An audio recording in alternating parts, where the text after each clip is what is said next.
Hello friends, good evening. सदाबहार का पौधा या सदाबहार के फूल को आमतौर पर अधिकांश लोग अपने घरों में लगाते हैं। सदाबहार का फूल कई रंगों में पाया जाता है और घर की सुंदरता को बढ़ाता है। इस वजह से इसे सजावटी पौधा भी कहा जाता है। सदाबहार या विंका के जो फ्लावर होते हैं वो भारत में सबसे आम पौधा है जिसे घर पर बहुत आसानी से उगाया जा सकता है। इसे पेरीविंकल, विंका सहित अनेक नामों से जाना जाता है। सदाबहार में छोटे छोटे फूल खिलते हैं जो बहुत ताजे और सुंदर नजर आते हैं। यदि आप अपने घर पर सदाबहार के पौधे को उगाना चाहते हैं तो इस वीडियो को ध्यान से देखिए और जानकारी अच्छी लगती है तो चैनल को लाइक, शेयर और सब्सक्राइब करना ना भूलें। फ्रेंड्स, ये सदाबहार के प्लांट्स हैं जिन्हें बीजों से उगाया है मैंने। एक साथ इसके 4-5 पौधे तैयार हो गए हैं और यदि मैं इसे रीपॉट करूँगी तो कम से कम 3 या 4 पौधे और तैयार हो जाएंगे। ये देखो, एक छोटा सा पौधा है, अभी इसे रीपॉट नहीं कर सकते हैं, बहुत ही छोटा है।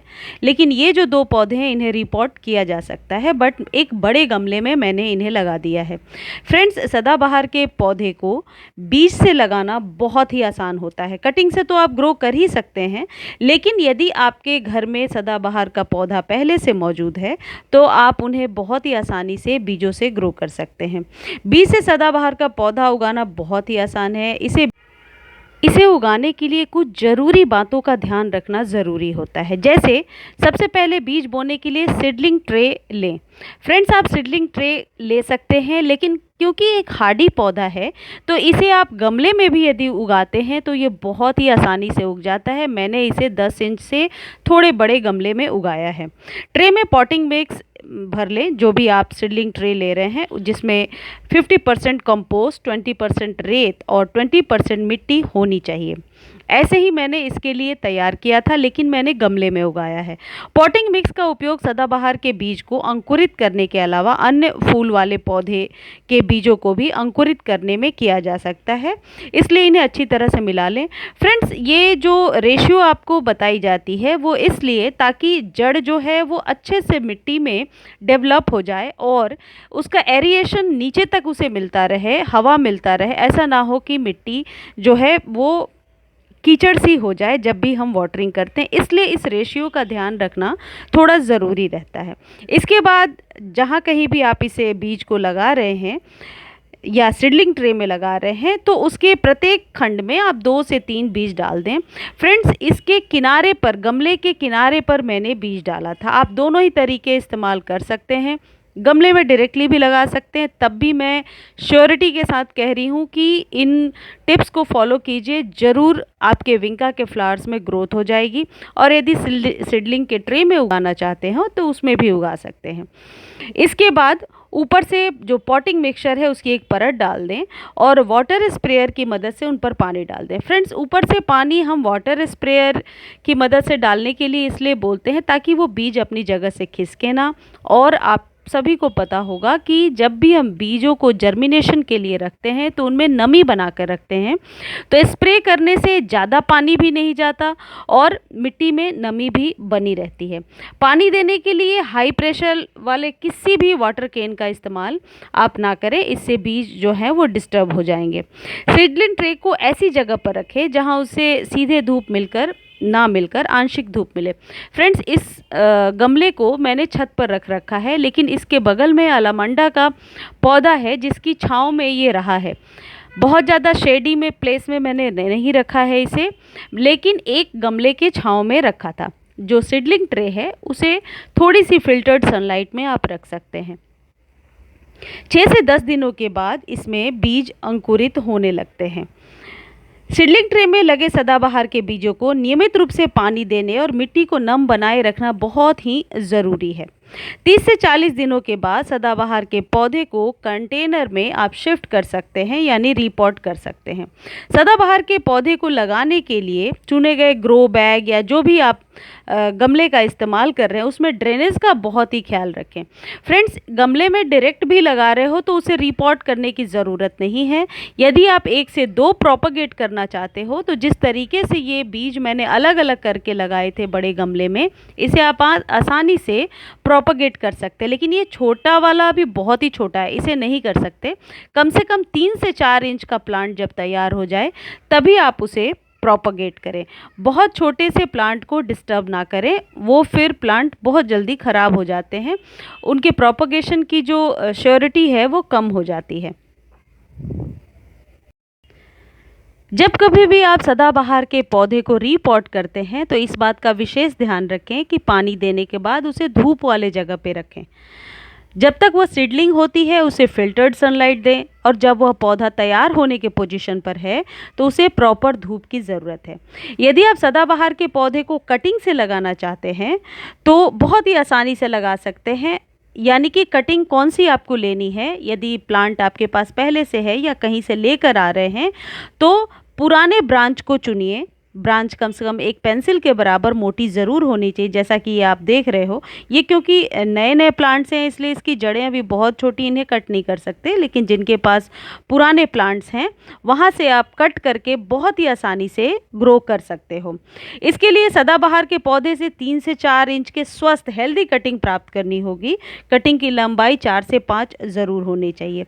कटिंग के नीचे से पत्तियों को हटा दें और केवल ऊपरी भाग को ही रहने दें।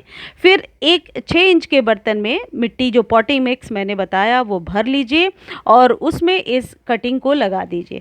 कटिंग में रूटिंग हार्मोन लगाना ना भूलें। यदि रूटिंग हार्मोन रेडीमेड जो मार्केट में उपलब्ध है वो आपके पास नहीं है तो दालचीनी का पाउडर लगा दीजिए, या फिर एलोवेरा जेल से भी काम हो जाता है, एलोवेरा जेल लगा दें। फ्रेंड्स, रूटिंग हार्मोन हम इसलिए लगाते हैं ताकि उसकी जड़ों में किसी तरीके की फंगस ना लगे।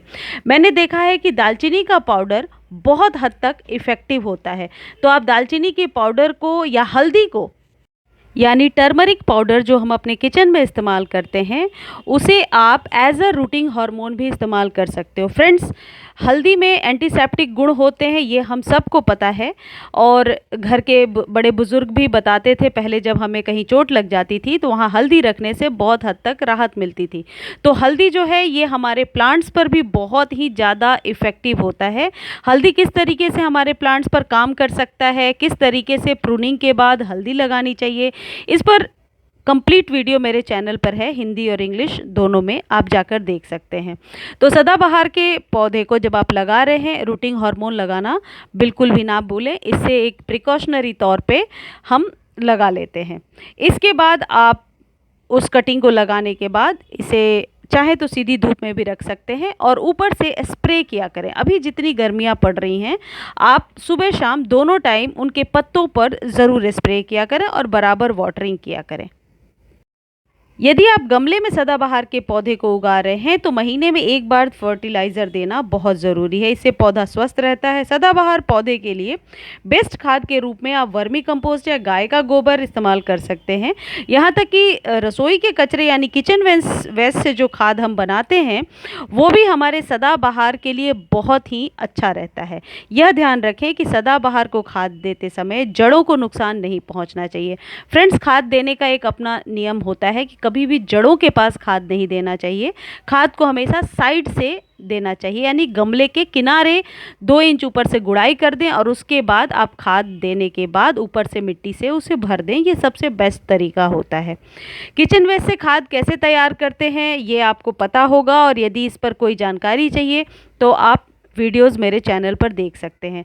गोबर के कंडे से भी खाद कैसे बनाते हैं ये भी वीडियोस मेरे चैनल पर हैं, आप देख सकते हैं। और जो गोबर है उसमें कंप्लीट एनपीके होता है जो हमारे प्लांट्स के लिए बहुत ही सही होता है।